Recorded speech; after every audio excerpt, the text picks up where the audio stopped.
But first of all, I would like to thank Roland and Marie-Thérèse. This is a great opportunity that you have organized for us to share a very important issue during the committee. Of course, this is not very practical in terms of doing the work, but I think it's appropriate. So thank you for the idea and for pursuing this this idea. Now, I would like to very briefly to share with you some of the reflection that I have put on a paper that is in the book, but perhaps we can already go beyond, and I think it will be important to somehow open new gates, because the world moves and there is a kind of a very rapid evolution of things, and I think we have to be able to capture this evolution in order to pose the right questions. I think I just heard Therese posing a number of right questions, all of them very uncomfortable. Yes, the right questions are the ones that disturb.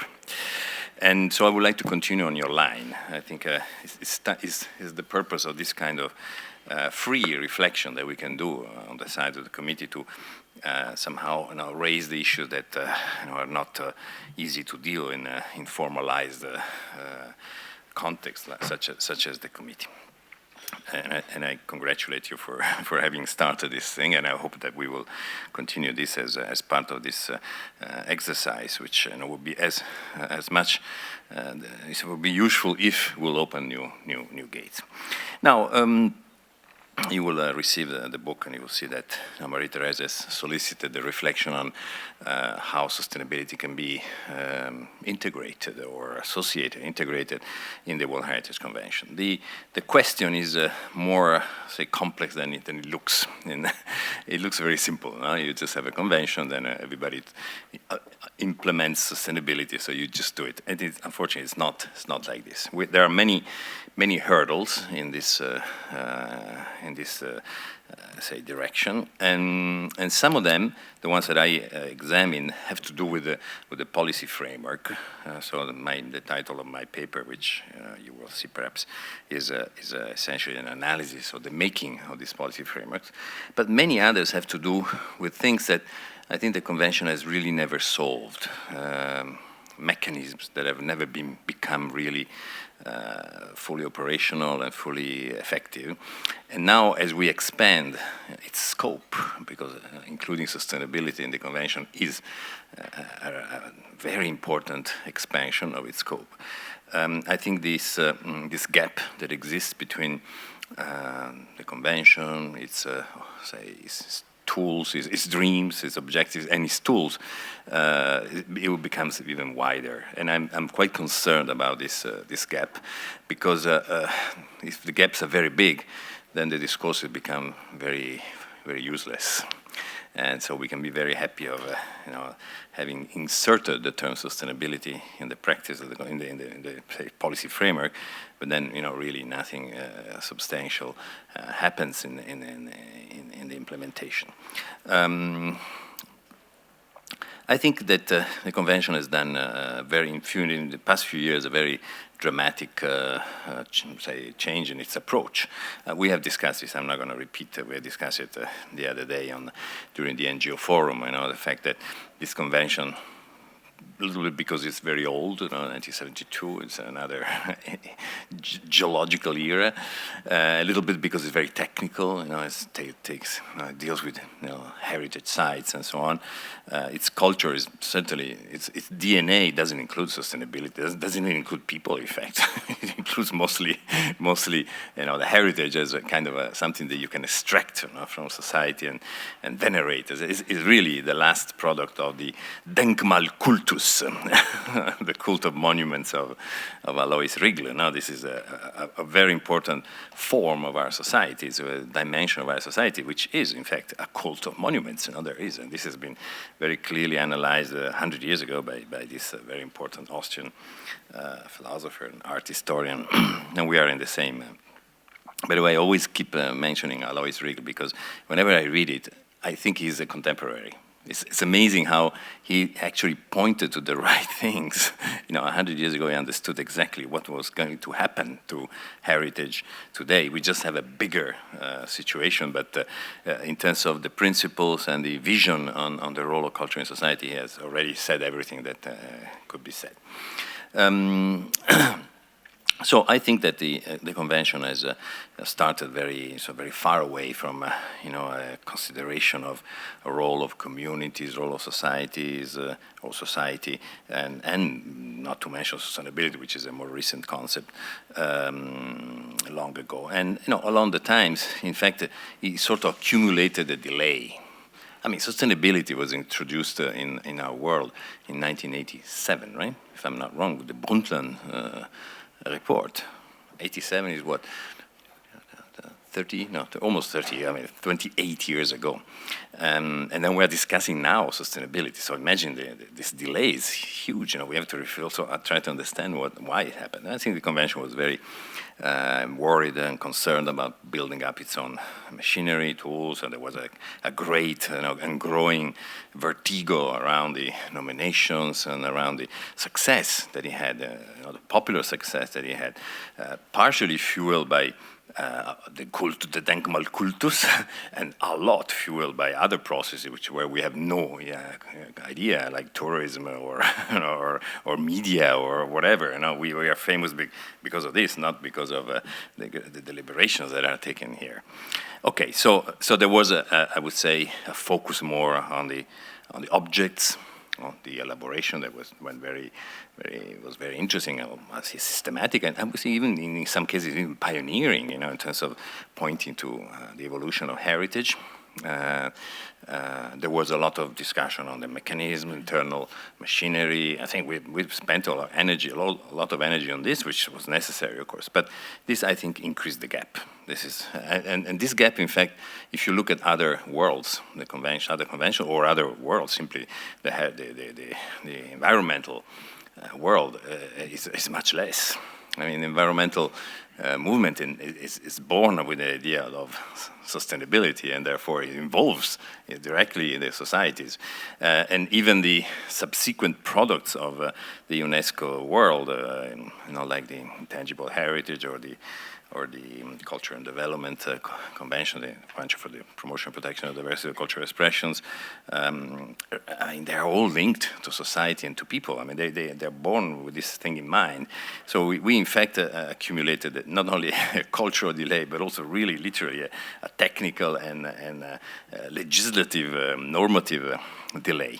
Okay, so this, I think, was clear in the year 2000. So 5 or 6 or so on, when the famous C5, 5 Cs were elaborated. So and we started putting some band-aids in this situation. First band-aid was the 5th C, well, the 4th C, of course, in 2002, because already you frame it within a certain package, strategic objective. So, but in reality, the community started popping up in this world in 2007 with the introduction of the 5th C, the famous community, which had also, I remember because I was there at that time, we had thought about this for even before. This thing was already on the table at the time of the 4 Cs, but it was considered too advanced and too risky, to put it in the thing. So we had to delay it, and it was only thanks to the New Zealanders and their Maori connection that this thing really came to the forefront very brightly, and so on. So I think it was okay. But again, we were also discussing that these are very shy ways of expressing things. They were not at all linked to the mainstream. They were essentially a reflection, I would say, a pale reflection of what the world was doing. Now, and the things improved in 2011.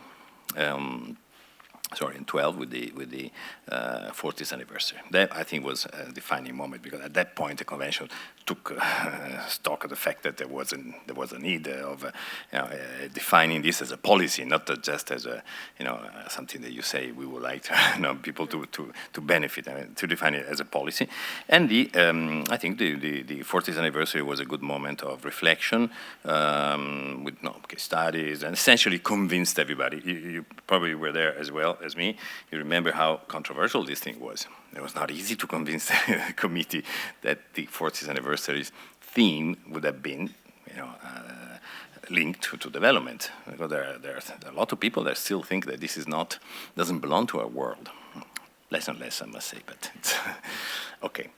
Again, we had a cultural advancement in 2012, but not a policy framework advancement. Still the gap was there. So I think it was very important, and I mean, this story is told briefly in the paper, but I'm not going to repeat it. What happened outside of the convention, I think, is much more important to look at. And that's why in the paper I sort of tried to put together these two moments, the elaboration of the convention's policy framework and the what's happening outside. And what's happening outside has been really very important, because in the past few years, the entire world has discussed on this famous future sustainable development goals. Okay, it might have been just a formal discussion, one of those UN moments of meditation, cogitation, but at the same point, it is really the background against which everything we do has to be checked. And the appearance of new actors, like the indigenous people, which received, as you know, from the UN their full identity just a few years ago. The awareness of increasing awareness coming from the environmental world and other worlds of the need of reformulating development strategies and so on. I mean, the changing of the world. In the past 20 years, the world has changed so dramatically in terms of economic balance and so on that, a rethinking of the traditional approach, the one that generated the Millennium Development Goals, which, if you think about, are still very classical North-South cooperation framework, essentially. It is the rich giving to the poor, the North giving to the South, indicating the type of objectives that the North think is really critical. So it was still an old process. So now it's changing a lot. There are many more actors in the South, and even in the North there are less actors or less resources and so on. So I think it's changing. The framework is changing. And I think these Sustainable Development Goals that will appear this year in a way reflect this transition, and therefore we have had an increase of the heat. The discussion was very strong around this. It was very strong at UNESCO also, where we tried to put our products in the plate: education, science, and nature, and culture also. With mixed success, I would say. I think it would be very objective on the results. The results are not very, very impressive in terms of language that will be in the Sustainable Development Goals. It will be still a little bit, marginal, I would say. But very often, what's more important is the action that you develop towards a goal rather than the goal. You remember Eisenhower. Eisenhower was a very important president, sometimes underestimated, but he won 2 wars and 1 presidency, so he's an important guy. He was a military. He was always saying, I think that plans are not important, but planning is fundamental. So planning is fundamental. Acting towards the goals is much more important than the goals you achieve. So in fact, I think that this action that we developed around culture and development, which had many moments inside UNESCO, outside, and so on. I'm not going to go into detail. The paper gives the list of events, allowed us to create a momentum, which in a way is reflected also in the World Heritage Convention. So now the World Heritage Convention is finally taking the final step. In fact, at 3 o'clock or maybe at 4 o'clock today, we will look at this document, 5 D, if I'm not wrong, which is the result of the long story. It's the final outcome, I would say, of a long, maybe 20, 30 years history of development of the convention in this area, of course, with an acceleration in the past 10 years only, but certainly it has to be seen against this history. I looked at this document, which I think is quite good. I mean, it's well written, it's well framed. It's very clear. It's very clear, which is already a quality of documents. It's very, very, say, well structured. It follows exactly the metrics of the UN discourse on heritage, and all the language is the same. I didn't work on this, and maybe some of you did, but it is a piece of classic, I would say, UN, UNESCO goodwill. This is really very, very good. I mean, I am quite happy to see this document. My paper was written before, and it ends with a sort of a question mark, saying, okay, now we have to see what the committee will actually approve in this thing, because the policy framework is not finalized. It was not when we wrote the paper, but now it is. And I'm sure that the committee will endorse this. It's very much in the spirit of the times. It's very coherent with the history of the convention, and is open to many say, important and critical situations that we have discussed today at length, and therefore it is an important step forward. I would say it will remain certainly a major milestone in the history of the convention. That's for sure. So if you haven't seen it, have a look. Although there will be a discussion soon, because it really is I think, is an excellent result of this long policy framework, making of the policy framework. It talks about, first of all, human rights, the equality issue, sustainability as a long term, and all these are things that are quite important. And then he goes step by step on each of the sectors of activity: the social, the environmental, the social, the economic, and of course the peace and security issue. So it is really a very good decalogue of policies, and I'm really happy that this has happened, because it wasn't clear a few years ago that this was going to go that way. So I think we have reached a moment, a very interesting moment. At the same time, I think it's time to look at these documents, which will become a policy, also from the other side, and see what will happen when these policies are approved. First of all, they will have to ask, of course, the center, the advisory bodies, to turn this into something that makes sense for the convention, because this is more like a general framework. Could be applied to many other conventions or other initiatives or other projects. I mean, it's more like a general set of principles, but it doesn't yet link, or it does, but not in an operational format, link with the day-to-day life of the convention. So I think there is a very important step to go, and I'm sure the advisory bodies and center will be fully engaged, because it requires not only a revision of the operational guidelines, which is the sport that you all like, but also I think some manuals. This will be necessary, and so on. There are, and I said at the beginning, some shadows in this thing, and these shadows have to do with the real capacity that our system has to check on the implementation of these policies. We already have problems in checking on the implementation of the principles of the convention, the conservation principles of the convention. Now we are going into now it's a common term, the uncharted territory, of sustainability, without any, say, capacity of understanding what is measuring these impacts, or defining and describing the effects. And the monitoring process, indicators, all these are missing.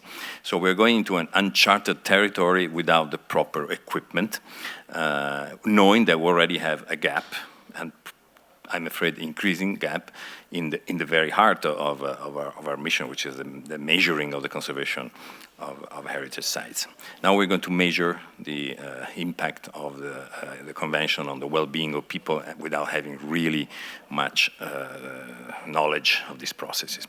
Now, of course, the convention cannot fix all the problems. I think it has to rely on many other people. That's why we had this NGO forum, and I think the academic world has to be fully mobilized to look into this system, because unless we have an acceleration and a quantum leap, I would say, in defining these new mechanism and tools and measurement and assessment and monitoring processes, this will remain just some words, and it will be very, very deceptive at that point.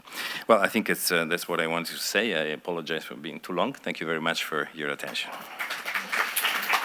And if you allow me, because of course I believe in the expansion of the policy framework. So we are now looking into a new area, first area of implementation, which is cities. So we're organizing a conference which is linked to the Habitat 3 process. It's called Culture for Sustainable Cities. I would like to leave with you the leaflet of the conference. This is propaganda. It will take place in December. So maybe if you want to just circulate this, and I have more if it finishes. Thank you very much.